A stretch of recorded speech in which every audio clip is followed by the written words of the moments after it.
We're here today to celebrate the groundbreaking of the Exchange at Spring Hill Station, where we will be building 500 affordable housing units in a community center for people right here in Tysons Corner. This is an economic hub of Fairfax County, and to be able to put affordable housing right here so people can live right where they work is a goal of our county, and this is really exciting to be able to be here. Affordable housing is one of Fairfax County's top priorities.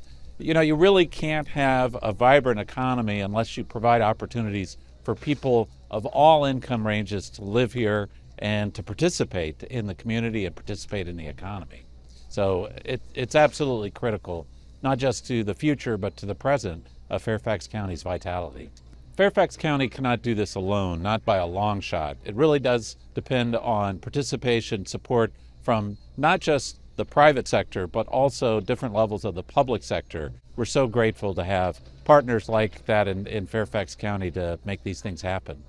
It is really about our commitment to mixed housing types, our commitment to a diverse and pluralistic community that embraces everybody, irrespective of income level, and welcomes them.